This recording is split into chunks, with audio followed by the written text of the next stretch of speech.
Night of blood and iron, वो किताब जो मैंने कल रात पढ़ी थी। एक वरदान? किस बात का गुड लक? मैंने तो अभी शराब पी भी नहीं है। अरे, क्या ये और वेब नॉवेल्स जैसा है जहां मैं किसी दूसरी दुनिया के इंसान के शरीर में आ गया हूं? मैं दूसरी दुनिया में हूं, तो फिर मैं एक मिट्टी वाली सड़क पर मुंह के बल क्यों पड़ा हूं?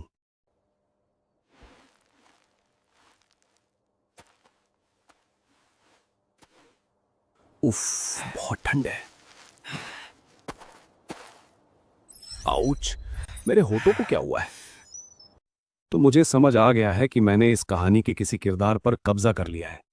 क्या ये सपना है? क्या ये सच है? लेकिन मैंने किस पर कब्जा किया है? Night of blood and iron में वो इकलौता इंसान जो वीराने में रहता था और जमीन पर सो जाता था, वो था मास्टर लॉयड। तो आप यहाँ हैं। मैं आपको हर जगह ढूंढ रहा था।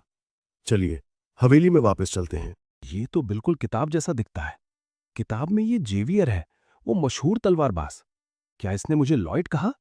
लेकिन ये शुरुआत में आर्कोस फ्रंटेरा के लिए काम करने वाला एक अनजान नाइट होता है, और बैरन फ्रंटेरा का सबसे बड़ा बेटा तो मैं वो आवारा लॉयड फ्रंटेरा हूं। मैंने आपका नाम पुकारा, लेकिन मैंने आपको कभी आवारा नहीं कहा। खैर, अच्छा है कि कम से कम आप खुद को पहचानते तो हैं। मुझे पता है, अब चुप भी रहो।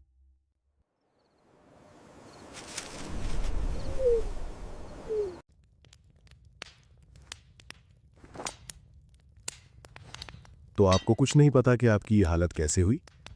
आपने दोपहर में पीना शुरू किया, नशे में धुत हो गए, सराय का फर्नीचर तोड़ा और फिर हवेली वापस आते समय बेहोश हो गए। सचमुच एक आवारा की जिंदगी का एक आम दिन ऐसा ही होता है। बड़े मालिक चिंतित थे और उन्होंने मुझे भेजा।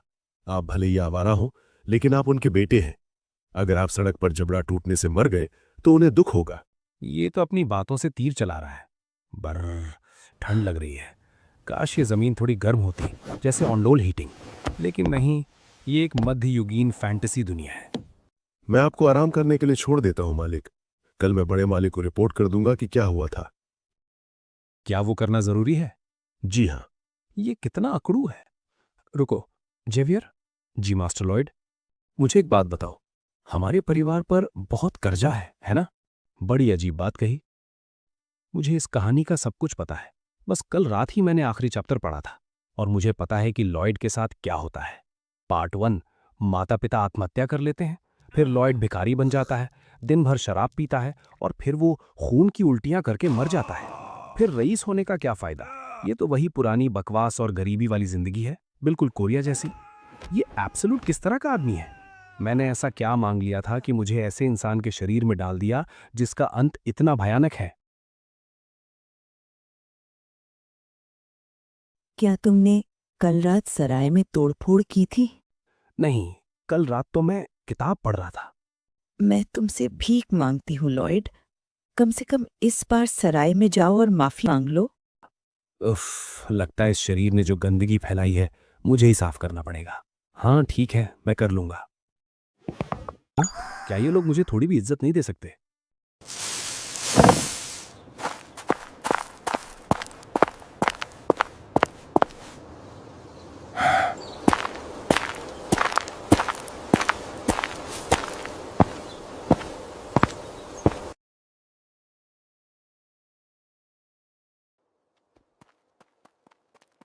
वैसे मुझे समझ आ गया कि गांव वाले मुझसे नफरत करते हैं। जेवियर, तुम मेरा पीछा क्यों कर रहे हो?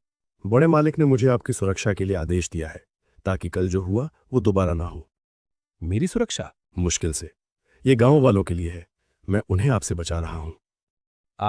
तो मैं गुंडे जैसा हूं। मुझे लगता है सबसे पहले मुझे अपनी ये कमीने वाली छवि सुधारनी होगी। नहीं, अगर इससे पहले मैं अपने परिवार का कर्ज चुका दूं, तो मैं एक काउंटी बैरन के वारिस के रूप में शांति से रह सकता हूं।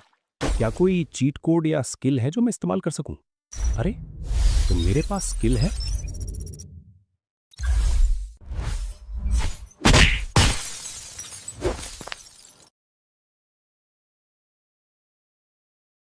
मास्टर लॉयड, आप कहाँ जा रहे हैं? हाँ? क्या? सराय इधर है। क्या तुम झूठ बोल रहे थे जब तुमने कहा था कि तुम माफी मांगोगे? हाँ? नहीं नहीं, मैं तो बस कुछ सोच रहा था। क्या? क्या हुआ? चलिए अंदर चलते हैं। हेलो, सुनिए।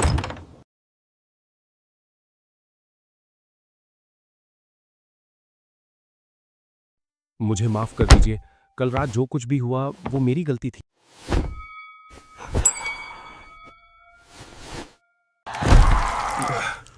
मालिक, लॉयड, प्लीज, मैं आपसे भीख मांगता हूँ, ऐसा मत कीजिए। ओह, तो ये बात है। वो और भी ज्यादा डरा हुआ है क्योंकि ये कमीना अचानक से तमीज से बात कर रहा है। तो मुझे थोड़ा और बदतमीज बनना पड़ेगा। ठीक है, मुझे अफसोस है बस।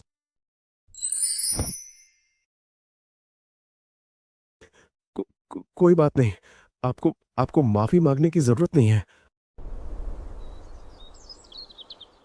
अरे यार, अब मैं क्या करूं? जब मैंने माफी मांगी तब भी वो ज्यादा खुश नहीं दिखे। ये तो होना ही था। कल आपने जो सब बर्बाद किया वो सब सराय के मालिक की मेहनत की कमाई से खरीदा गया था। जब तक उन्हें हर्जाना नहीं मिलता वो संतुष्ट नहीं होंगे। हर्जाना देना? जब हमारे ऊपर इतना कर्जा है, क्या गांव वालों का दिल जीतना इतना मुश्किल है? तो अगर हम कर्ज नहीं चुकाते तो कुछ नहीं बदलने वाला। सिर्फ यही नहीं, सराय के मालिक की मां सर्दियों की ठंड के बाद बीमार है। उस पर आपकी बदतमीजी, आप सोच सकते हैं कि उनके लिए चीजें कितनी मुश्किल होंगी। सराय के अंदर काफी ठंड थी। बुजुर्ग इतनी ठंड ज्यादा देर बर्दाश्त नहीं कर सकते जब तक कि उनके पास ऑनडोल फर्श ना हो। मुझे समझ आ गया। ये तो ऐसा है जैसे मेरे दिमाग की बत्ती जल गई हो। यहाँ कोई ऑनडोल फर्श नहीं है। अगर मैं इन्हें इस दुनिया में बनाऊं तो वो पक्का बिकेंगे। गुंडा लॉयड फ्रंटेरा ऐसी चीजों का कभी सपना भी नहीं देख सकता था, लेकिन असली मैं सूहो किम कर सकता हूं। कॉलेज में मैंने सिविल इंजीनियरिंग की थी। सेना में मैंने अकेले घर बनाया था। मैंने कंस्ट्रक्शन साइट्स पर दिन रात काम किया है। यही वो रास्ता है। इससे मैं बैरन का सारा कर्ज चुका सकता हूं। जेवियर, चलो सराय वापस चलते हैं। और वो किस लिए? अपना पहला ऑर्डर लेने के लिए।